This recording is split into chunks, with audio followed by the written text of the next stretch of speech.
Hello everyone, কেমন আছেন সবাই? আমি দীপান্বিতা। আমার আরও একটি নতুন ভিডিওতে আপনাদের সবাইকে স্বাগত জানাচ্ছি। আশা করছি আমার এই ভিডিওটি আপনারা যে যেখান থেকে দেখছেন সকলেই ভালো আছেন। আমরাও সকলে খুব ভালো আছি।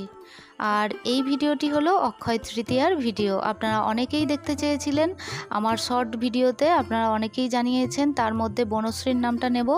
বোন জানিয়েছে যে দিদিভাই অক্ষয় তৃতীয়ার বড় ভিডিওটা দিন। তো অক্ষয় তৃতীয়ার বড় ভিডিও নিয়ে চলে এসেছি। আশা করছি বোন আমার এই ভিডিওটি দেখলে পরের ভিডিওতে অবশ্যই রিপ্লাই দেবে যে ভিডিওটি কেমন লাগলো। তো প্রথমেই আমি যেটা রেডি করছি সেটা হলো, আমি একটা ঘটির মধ্যে আমি সিদ্ধ চাল নিয়েছি। তো সেই চাল নিয়ে তার মধ্যে কিছু মঙ্গল সামগ্রী, যেগুলো হলো 1 গাঁট হলুদ নিয়েছি। যেহেতু আমার ঘটিটা ছোট, তো তাই জন্য আমি একটা একটা করেই দিচ্ছি। আর বড় ঘটি হলে আপনারা 2টো 3টে যে যেরকম পারবেন। তো এই দিনকে এটা করলে খুবই ভালো। তো 1 গাঁট হলুদ নিয়েছি, একটা সুপারি, আর নিলাম ফুলযুক্ত একটা লবঙ্গ, একটা দিলাম এলাচ, আর তার সাথে দিলাম একটা লক্ষ্মী কড়ি, এবং তার পাশাপাশি আমি 2টো কাঁচা কয়েন দিয়েছি। কাঁচা কয়েন বলতে 16 আনা দিয়েছি। আর আপনারা তো দেখতেই পাচ্ছেন যে আমি আমার এই যে প্লেটটার মধ্যে আমি সুন্দর করে মানে কিছু কয়েন দিয়ে সাজিয়ে দিয়েছি। তো দিয়ে আর ঘটিটার মধ্যে মৌলি সুতো বাঁধতে হবে জানেন, তো সেটা আমি বাঁধিনি, পরে আমি বেঁধে দেব। তো অবশ্যই ওটা করবেন, যেহেতু আজকে অক্ষয় তৃতীয়া, শুভ একটা দিন। আর আপনাদের তো এর আগের ভিডিওতেও জানিয়েছি, অক্ষয় মানে যার ক্ষয় নেই। আর এই দিনটা এত ভালো যে এই দিনে যদি আপনি কোনো শুভ কাজ আরম্ভ করেন তো খুবই ভালো। এই দিনটা এতটাই ভালো দিন যে কাজে সফলতা আসে এই দিনে, কোনো কর্ম যোগাযোগ ভীষণ ভালো হয়। তো যাই হোক, তো এবারে দেখুন আমি লক্ষ্মীর ঘরটা এবারে আমি মঙ্গল চিহ্ন এঁকে নিয়েছি। আর এঁকে নিয়ে, আর আপনারা তো দেখেইছেন আমি বৃহস্পতিবারে কিভাবে ঘট পাতি, তো সেইভাবেই একই রকমভাবে ঘরটা আমি পেতে নিচ্ছি। তো 5টা দূর্বা আর কিছু ধান দিলাম মানে তামার বাটিটাতে, আর তার মধ্যে মানে ঘটের মধ্যে আমি জলপূর্ণ করলাম। আর দিলাম অখণ্ড চাল, লক্ষ্মী কড়ি, আর একটা কাঁচা কয়েন। আর এই যে আমসরটা 6টা পাতাযুক্ত পেয়েছিলাম, তাই একটা পাতা আমি ছিঁড়ে দিলাম। তো তারপরে আমি সিঁদুরের ফোঁটা দিয়ে নিচ্ছি, দিয়ে আমি লক্ষ্মীর ঘটের মধ্যে বসাবো। তবে ঘরটা খুব সুন্দর লাগছে জানেন, ছোট ছোট মানে আমসরের আম্রপল্লব পেলে বেশ ঘরটা দেখতেও ভালো লাগে। যেহেতু আমার ঘরটি ছোট, আর তার মধ্যে দিলাম পান পাতা, তাতেও আমি 5টা সিঁদুরের ফোঁটা দিয়ে নিলাম। আর তারপরে দিলাম একটা বেলপাতা, তো তার মধ্যেও কিন্তু আমি সিঁদুরের ফোঁটা দিয়ে নিয়েছি। আর দিলাম দূর্বা, তো দূর্বা দিয়ে তার উপরে আমি দিলাম সুপারি। যেহেতু আমাদের কলা দিতে নেই, তাই আমি সুপারি দিলাম। তো সুপারি আমি শীষওয়ালা সুপারি পাইনি, মানে গোটা সুপারি, তো ওটা পেলে ভালো হতো, তো পাইনি, তাই আমি এমনি সুপারিই দিলাম। তো দেওয়ার পর ঘরটা আমি সুন্দর করে সাজিয়ে নিচ্ছি। আর মা লক্ষ্মীর যেহেতু লাল জবা বা লাল রঙের কোনো ফুল ভীষণ পছন্দের, তো তাই মায়ের পছন্দ মতো সুন্দর করে লক্ষ্মীর ঘরটা আমি সাজিয়ে নিলাম। এবং তার পাশাপাশি জানেন, আজকে সরস্বতী মায়ের ঘরটাও তুলে পরিষ্কার করলাম। তো পরিষ্কার করে স্বস্তিক চিহ্ন এঁকে নিলাম, নিয়ে আমি জলপূর্ণ করছি এবং তার মধ্যে আমার পিতলের আমসরটা দিচ্ছি আর একটা সুপারি দিয়ে দিলাম, দিয়ে সরস্বতী মায়ের ঘরটা সাজিয়ে নিচ্ছি। তো তার আগে বলি, আমি যে থালাতে মালাগুলো রাখলাম, তো জানেন আমি ফ্রিজের মধ্যে আগের দিন আমি সমস্ত মালা কিনে আর ফ্রিজে রেখেছিলাম। তবে আমার ভুল হয়েছে, সকাল সকাল খুব সকালে আমি আগের বারে করেছিলাম পয়লা বৈশাখের দিন, আগে বার করে নিয়েছিলাম। কারণ বার করার ফলে কি হয়েছিল, একটু গরমে আমি জবা ফুলের যে কুড়ির মালাটা এনেছিলাম, সকাল হলে ওটা ফুটে যায়। তো এবারে একটা কি ভুল হলো, আমি সঙ্গে সঙ্গে বার করিনি, মানে আমার খেয়াল নেই। আমি এইদিকে মানে সমস্ত কিছু পুজোর যেহেতু রেডি করছিলাম, তাই আমার ফ্রিজ থেকে ফল আর ফুলগুলো বার করতে মানে একটু লেট হয়েছে, তাই কুড়ির জবার মালাটা এখনও পর্যন্ত ফোটেনি। আপনারা হয়তো দেখবেন যে আমি সিদ্ধিদাতা গণেশকে যখন আমি ফুলের মালাটা পরাচ্ছি, তখন কিন্তু কুড়ি অবস্থাতেই আছে, মানে তখনও জবার মালাটা ফোটেনি। বিকাল হতে যখন আমি সন্ধ্যা পুজো দিচ্ছি, তখন দেখলাম মালার মানে জবা ফুলটা ফুটেছে। তো যদি সকালের দিকে ফুটতো কি ভালো লাগতো। তো যাই হোক, ভুলটা আমারই হয়েছে। যদি আমি আগে থেকে বার করে রাখতাম তাহলে এরকম হতো না। সুন্দর করে ফুটে থাকলে, মানে জবার ফুলটা ফুটে থাকলে বেশ ভালো লাগে। তো তারপরে আমি মৌলি সুতো দিয়ে, আমি দূর্বা দিয়ে আমি একটা মালা গেঁথে নিয়েছি। ওটা সিদ্ধিদাতা গণেশকেই পরাবো। আর 21টা মানে মৌলি সুতো দিয়ে 21টা দূর্বা দিয়ে আলাদাভাবে ওটাও আমি বেঁধে রেখেছি। তো আগের বারে মানে পয়লা বৈশাখে আমার দেওয়া হয়নি, সিদ্ধিদাতা গণেশকে মালা করে দেওয়া হয়নি। তো মনে হলো যে যেহেতু অক্ষয় তৃতীয়া, আজকে শুভ একটা দিন, তো তাই আজকে মনে হলো যে না, একটু কষ্ট হোক, হয়তো সময় লাগবে, কিন্তু মালাটা করে ফেলি। তো সময় নিয়ে মালাগুলো গেঁথে ফেলেছিলাম। আর যেহেতু আজকে সোমবার আপনারা জানেন, তাই আমার ছাদ বাগানে কিছু আকন্দ ফুলও হয়েছিল জানেন।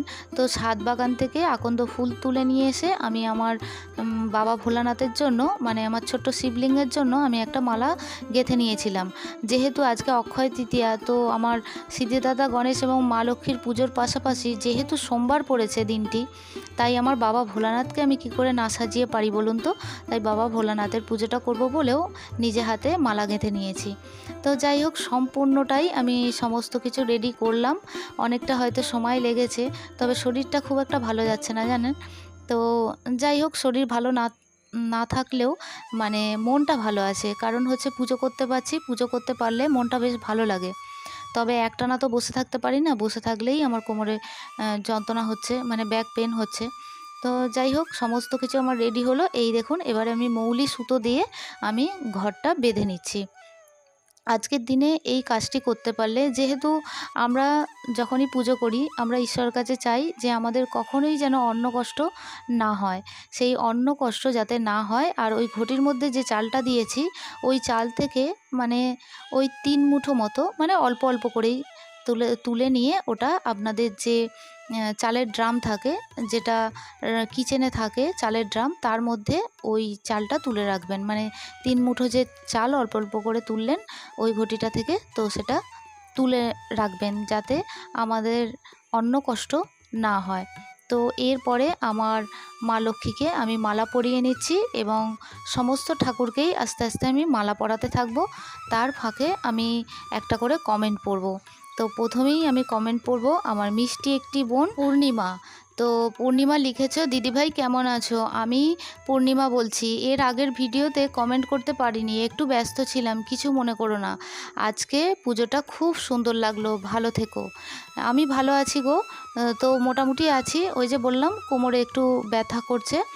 আর তুমি আমার ভিডিও দেখতে পারোনি, আমি জানি তুমি ব্যস্ত ছিলে হয়তো, তাই জন্য আমাকে কমেন্টও করতে পারোনি। তবে তোমাদের কমেন্ট পড়তে আমার ভীষণ ভালো লাগে, মাঝে মধ্যে সময় পেলে কমেন্ট করো। আর তুমি হয়তো ব্যস্ততার কারণে ভিডিওটি দেখতে পারোনি, আমি কিছু মনে করিনি গো। তবে তোমরা যে এই মূল্যবান সময় দিয়ে আমার ভিডিওটি দেখছো, তার জন্য তোমাকে জানাই অসংখ্য ধন্যবাদ এবং অনেক ভালোবাসা। দিদির আদরণীয় ভিডিওর মাধ্যমে তোমাকে আবারও অনেক ভালোবাসা জানাচ্ছি। তো এরপরে আপনারা দেখতেই পাচ্ছেন আমি লক্ষ্মীর ঘটের মধ্যে জল দিয়ে দিলাম। আর পয়লা বৈশাখের দিন যে মঙ্গল সামগ্রী দিয়েছিলাম লক্ষ্মীর ঝাঁপির মধ্যে, সেই ঝাঁপিটাও আমি মা লক্ষ্মীর কাছে তুলে দিলাম। আর মৌলি সুতো দিয়ে আমি যে মালাটা গেঁথে রেখেছিলাম আমার সিদ্ধিদাতা গণেশের জন্য, তো সেটা পরিয়ে দিলাম। এবং তার পাশাপাশি আমি 21টা দূর্বা দিয়েও আমি যে মৌলি সুতোটা দিয়ে 21টা দূর্বা বেঁধে রেখেছিলাম, সেটাও আমি সিদ্ধিদাতা গণেশকে অর্পণ করলাম। আর সিঁদুরের তিলক দিয়ে দিলাম এবং চন্দনেরও তিলক দিলাম। এবং তার পাশাপাশি আপনারা তো দেখেছেন, আমি এর আগে অনেক ভিডিওতে শেয়ার করেছি, বুধবারের ভিডিওতে এবং পয়লা বৈশাখের ভিডিওতেও শেয়ার করেছি, যে সিদ্ধিদাতা গণেশের কপালে আমি অখণ্ড চাল দিয়ে দিলাম 7টি।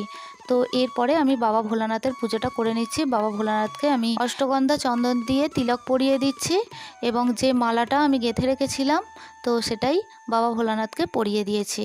এরপরে আমি আরও একটি কমেন্ট পড়ব আমার মিষ্টি একটি বোন শিখা। তো শিখা এত সুন্দর হৃদয়ে ছোঁয়ানো, মন ছোঁয়ানো, এত সুন্দর একটি কমেন্ট করেছে যে আমি বলে হয়তো বোঝাতে পারবো না। তো ঈশ্বর তোমার অনেক মঙ্গল করুক সোনা বোনটি, তুমি আমাকে এত ভালোবাসা দিয়েছো যে আমি বলে বোঝাতে পারবো না।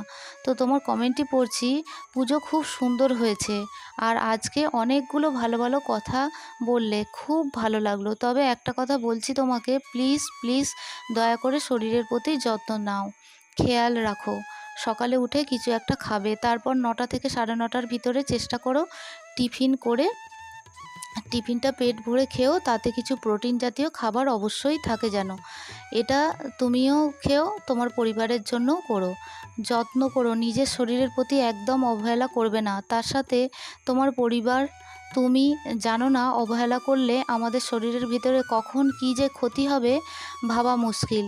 যেভাবে দিনের পর দিন আমি আশেপাশে শুনেছি, তাই তোমাকে আমি বারবার বলছি। অসংখ্য ধন্যবাদ জানাবো বোনকে, তবে ধন্যবাদ দিয়েও যেন আমার মনে হচ্ছে তোমাকে আমি ছোট করছি। অনেক ভালোবাসা জানাচ্ছি। এত সুন্দর তুমি আমাকে কমেন্টটি করেছো, এত হৃদয় দিয়ে তুমি কমেন্টটি করেছো। তুমি যে আমাকে এত ভালোবাসো সেটা হয়তো আমি ভাবতে পারিনি, কিন্তু আমি জানি তুমি যে কমেন্টে করেছো। তো আমি কি বলবো, আমার নিজের একটা অভিজ্ঞতা থেকেই তোমাকে শেয়ার করি যে তুমি ঠিকই বলেছো, শুধু আশেপাশের কেন। আমার মা 46 ইয়ার্স ওল্ড, আমার মা মারা গেল। আমার মাও অপুষ্টিজনিত কারণ এবং মায়ের স্পাইনাল কর্ডগুলো পুরো ফুটো হয়ে গেছিলো, মানে সুগার ছিল তো, হাই সুগার, তার উপরে মায়ের ক্যান্সার ধরা পড়েছিল। তো মা অবহেলাও করেছিল, যখন আমাদের মতো ইয়াং বয়স ছিল তখন মা আমাদের মানুষ করার জন্য ঠিকঠাক টাইমে খেত না। সেই একই ভুল জানো তো আমরাও সংসারের চাপে পড়ে কখনো কখনো করে ফেলি। তো তুমি আমাকে সেটাই জানিয়েছো। তোমাকে আবারও অনেক ভালোবাসা জানাচ্ছি, অনেক আদর জানাচ্ছি ভিডিওর মাধ্যমে। তো তুমি আমার অনেক ভালোবাসা নিও। তো এরপরে আরও একটি কমেন্ট পড়ব। আমার সরিতা দি লিখেছে, পিতাম্বরী সে বর্তন চমক যাতা হ্যায়। থ্যাংক ইউ দি, আপনি ঠিকই বলেছেন, পিতাম্বরী পাউডার দিয়ে বাসন মাজলে বাসন ভীষণ চকচক করে। তো দিকে আবারও বলবো, আপনি আমার ভালোবাসা নেবেন আর এইভাবেই মিষ্টি মিষ্টি কমেন্ট করবেন। আপনার কমেন্ট পড়তে আমার ভীষণ ভালো লাগে। আর আপনারা তো দেখতেই পেলেন, আমি সিদ্ধিদাতা গণেশ এবং মা লক্ষ্মীকে 3 বার অঞ্জলি দিয়ে নিয়েছি। তো এরপর আরতি করে নিচ্ছি, আপনারা আরতিটা দেখতে থাকুন।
আজকের এই ভিডিওটি আপনাদের কেমন লাগলো তা আপনারা অবশ্যই কমেন্ট সেকশানের মাধ্যমে জানাবেন। তো আজকে এই পর্যন্তই আমি কমেন্টগুলো পড়লাম। পরবর্তী ভিডিওতে অবশ্যই আপনাদের কমেন্টগুলো আর যে কমেন্টগুলো আছে সেগুলো আমি পড়ে নেব। তো নামগুলো নেব, জ্যোতি, সোনালি, মোনালিসা এবং বনশ্রী, সবাই আমাকে কমেন্ট করেছো। তোমাদের কমেন্টগুলো আমি নাম নিলাম, কিন্তু পুরো কমেন্টগুলো আমি পরবর্তী ভিডিওতে অবশ্যই পড়ে নেব, কেউ কিন্তু রাগ করবে না। তো আজকের ভিডিওটি এই পর্যন্তই রাখছি। দেখা হচ্ছে আপনাদের সঙ্গে পরবর্তী ভিডিওতে। ততক্ষণের জন্য আপনারা সবাই ভালো থাকবেন, সুস্থ থাকবেন। আর ভিডিওটি কেমন লাগলো তা অবশ্যই জানাবেন। ভিডিওটি ভালো লাগলে প্লিজ একটা লাইক করে দেবেন। আর এই ধরনের পুজোর ভিডিও যদি আপনারা পছন্দ করেন, চাইলে আমার চ্যানেলটি সাবস্ক্রাইব করে আমার পাশে থাকতে পারেন। অলরেডি যারা আমার এই চ্যানেলটি সাবস্ক্রাইব করছেন বা করে রেখেছেন তাদের জন্য জানাই অসংখ্য ধন্যবাদ এবং অনেক ভালোবাসা। আর যে বন্ধুরা নতুন করে আমার চ্যানেলটি ভিজিট করছেন, দেখছেন, যদি ভিডিওটি ভালো লাগে অবশ্যই চ্যানেলটি সাবস্ক্রাইব করে আমার পাশে থাকতে পারেন। তো আজকের মতো আসি, দেখা হচ্ছে আপনাদের সঙ্গে পরবর্তী ভিডিওতে। টাটা।